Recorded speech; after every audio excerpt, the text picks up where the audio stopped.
നന്മയുടെ പ്രതീക്ഷയായി അമ്പലപ്പുഴ കുടുംബവേദിയുടെ സുഖിനോ ഭവന്തു. നിരാലംബർക്ക് നന്മയുടെ പ്രകാശം പകർന്നു നൽകുന്ന സാമൂഹ്യ പ്രവർത്തനങ്ങളുടെ പോരാളിയാണ് അമ്പലപ്പുഴ കുടുംബവേദി. കഴിഞ്ഞ 5 വർഷത്തോളമായി അമ്പലപ്പുഴ നോർത്ത്, സൌത്ത്, പുറക്കാട് എന്നീ പഞ്ചായത്തുകളിലെ സാമൂഹികമായി പിന്നോക്കം നിൽക്കുന്നവരെ ഉൾക്കൊള്ളുന്ന സേവന പ്രവർത്തനങ്ങൾക്കാണ് ഈ സംഘടന നേതൃത്വം നൽകുന്നത്. മനുഷ്യഹൃദയങ്ങളിൽ കരുണയുടെ കനിവ് വറ്റുന്ന ഈ കാലത്ത് മനുഷ്യത്വത്തിന്റെ വിളക്കായി മാറുകയാണ് അമ്പലപ്പുഴ കുടുംബവേദിയും അതിന്റെ ആസൂത്രകനായ ആർ ഹരികുമാറും. കുടുംബവേദി കഴിഞ്ഞ 5 വർഷമായിട്ട് നടക്കുന്ന ഒരു രൂപീകരിക്കപ്പെട്ട സംഘടനയാണ് അമ്പലപ്പുഴയിൽ. അത് ഞാൻ ചെയർമാനും ഞങ്ങൾ 13 കമ്മിറ്റി മെമ്പറും 30 ലോക്കൽ സാധാരണ മെമ്പർമാരും കൂടെ ചേർന്നിട്ടുള്ള സംഘടനയാണ്. ഇത് ഇപ്രാവശ്യം നമ്മൾ 7 വീടുകളാണ് ആൾക്കാർക്ക് വെച്ചു കൊടുത്തിട്ടുള്ളത്. 1 ലക്ഷം രൂപയുടെ മരുന്നിൻ്റെ സഹായം ആവശ്യപ്പെട്ടവർ കൊടുക്കുന്നുണ്ട്.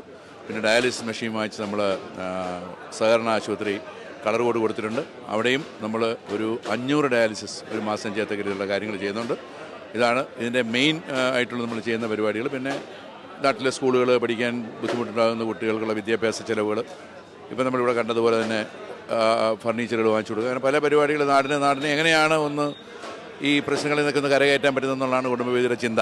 ഈ വർഷം അമ്പലപ്പുഴ കുടുംബവേദിയുടെ വാർഷികാഘോഷവും ഭവനദാന പദ്ധതിയും സുഖിനോ ഭവന്തു എന്ന പേരിൽ നടത്തി. 7 പുതിയ വീടുകളുടെ താക്കോൽദാനം ചടങ്ങിൽ വെച്ച് നിർവഹിച്ചു. Doctor MP Abdussamad Samadani MP പരിപാടി ഉദ്ഘാടനം ചെയ്ത് മുഖ്യ പ്രഭാഷണം നടത്തി. MLA H സലാം അധ്യക്ഷതയും അമ്പലപ്പുഴ കുടുംബവേദി ചെയർമാൻ ആർ ഹരികുമാർ സ്വാഗതവും പറഞ്ഞു. മുൻ chief secretary K Jayakumar IAS മുഖ്യ പ്രഭാഷണവും K ചന്ദ്രമോഹൻ നായർ കൃതജ്ഞതയും രേഖപ്പെടുത്തി. സുഖിനോ ഭവന്തു സൊവിനിയറിന്റെ പ്രകാശനം ചലച്ചിത്ര താരം അപർണദാസ് നിർവഹിച്ചു. ചടങ്ങിൽ മുഖ്യ അതിഥികളായി ഡോക്ടർ K ഓമനക്കുട്ടി ടീച്ചർ, ലഫ്റ്റനന്റ് കേണൽ ഋഷി രാജലക്ഷ്മി, ദ്രോണാചാര്യ S മുരളീധരൻ എന്നിവർ പങ്കെടുത്തു. സമൂഹത്തിലെ വിവിധ മേഖലകളിൽ അതുല്യ സേവനം അനുഷ്ഠിച്ച വയനാട് വെള്ളാർമല സ്കൂൾ അധ്യാപകൻ ഉണ്ണികൃഷ്ണൻ മാസ്റ്റർ, PV രാമചന്ദ്രൻ ശില്പി, വ്യവസായി ബാബു പണിക്കർ, ഡോക്ടർ നായിക്, കളമെഴുത്ത് കലാകാരൻ ഗോപകുമാർ എന്നിവരെ ചടങ്ങിൽ ആദരിച്ചു.